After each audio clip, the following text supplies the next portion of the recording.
Assignment operator use होता है variable में वैल्यूज को असाइन करने के लिए।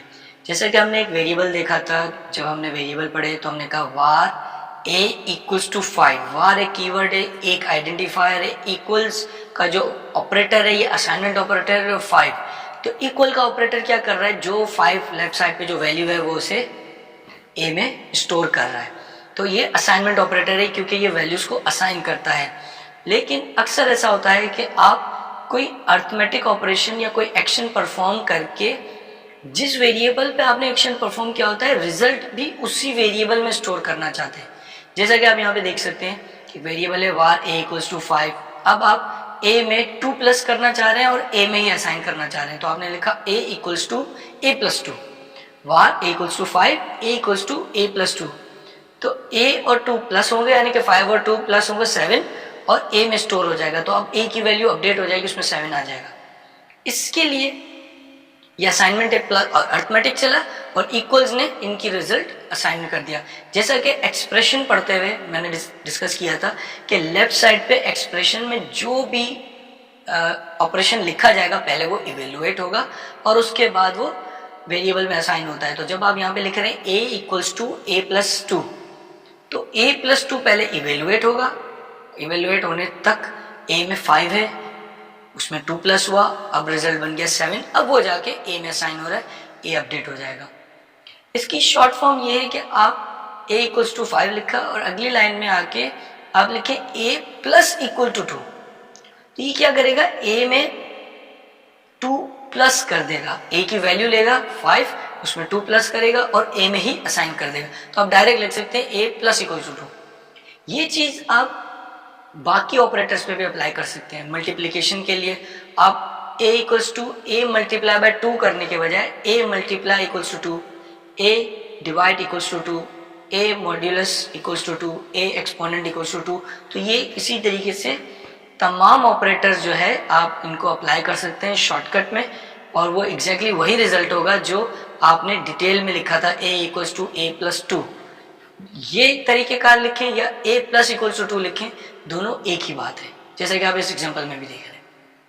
अगर आपकी मैथमेटिकल एक्सप्रेशन कॉम्प्लेक्स है और उसमें एक से ज़्यादा ऑपरेटर्स इन्वॉल्व हैं, एडिशन, मल्टीप्लिकेशन, डिवीजन, मॉड्यूलस, एक से ज़्यादा ऑपरेटर्स एक ही एक्सप्रेशन में मौजूद हैं, तो वो एक्सप्रेशन इवेलुएट कैसे होगी, उसका रिजल्ट कैसे निकलेगा, कौन सा ऑपरेटर पहले अप्लाई होगा, ये समझना ज़रूरी है।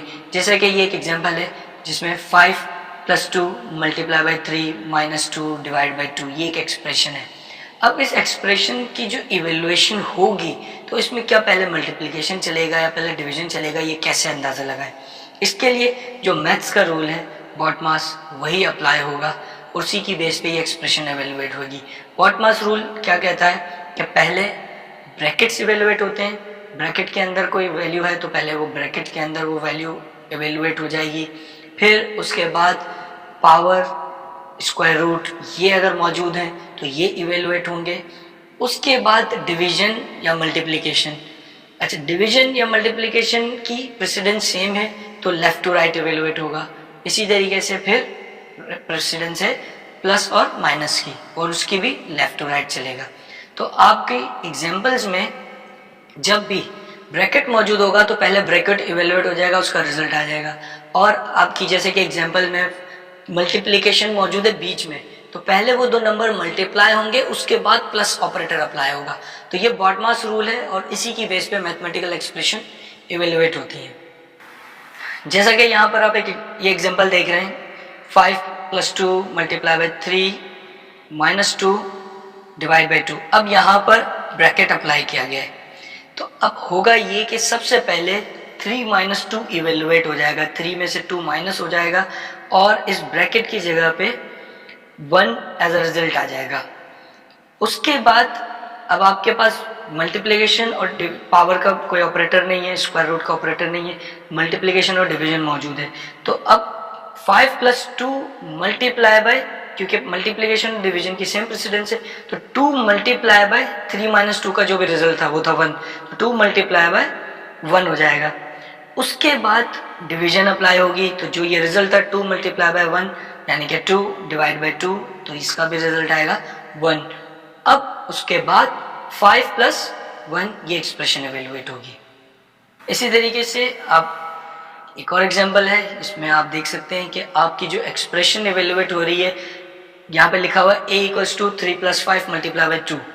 अब पहले 5 मल्टीप्लाई बाई 2 होगा और फिर जो भी रिजल्ट आएगा वो 3 से सम हो जाएगा, तो इसलिए 5 मल्टीप्लाई बाई 2 10 प्लस 3 13।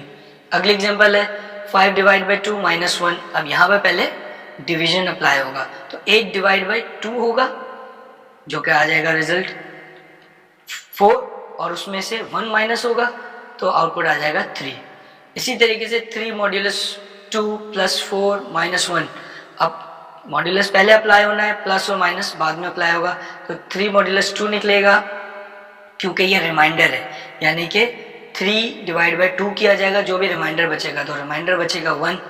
1 प्लस 4 5 हो गया, माइनस 1 फिर से 4 हो जाएगा, रिजल्ट आ गया 4। अब ये एक और कॉम्प्लेक्स एग्जांपल है a plus 5 multiply by c minus b divide by 3 plus b। इसका मतलब ये कि जब ये एक्सप्रेशन इवेलुएट होगी तो इसमें a b c जो ऊपर इवेलुएट हुए थे उनके भी आउटपुट शामिल है। अब आपको रिजल्ट सामने नजर आ रहा होगा 13 3 और 4। तो अब हम इस एक्सप्रेशन को इवेलुएट करना शुरू करते हैं। सबसे पहले 3 प्लस b ब्रैकेट में है तो ये इवेलुएट हो जाएगा 3 प्लस b का आउटपुट था 3, तो 3 प्लस 3 6 हो जाएगा। उसके बाद डिवीजन और मल्टीप्लिकेशन अप्लाई होनी। अब ये लेफ्ट टू राइट होना है तो पहले 5 मल्टीप्लाई बाय c होगा। अब आप देखें c माइनस बी लिखा हुआ है लेकिन 5 c से मल्टीप्लाई हो जाएगा। 3 प्लस b का आउटपुट 6 आ गया है। 5 मल्टीप्लाई बाय c का आउटपुट है 4, तो 5 मल्टीप्लाई बाय 4 20। अब आपकी एक्सप्रेशन बन चुकी a plus 20 minus B divide by 6।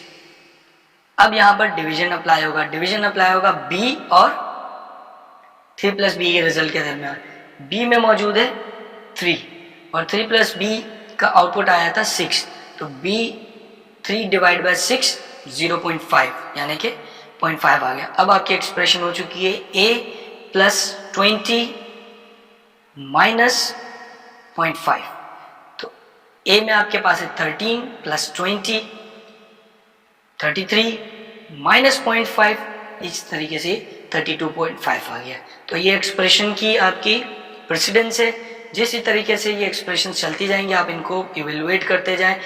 बॉटमास rule follow होगा यहाँ पर, तो आपको पता होना चाहिए पहले ब्रैकेट अप्लाई होगा, फिर डिवीजन, फिर मल्टीप्लिकेशन।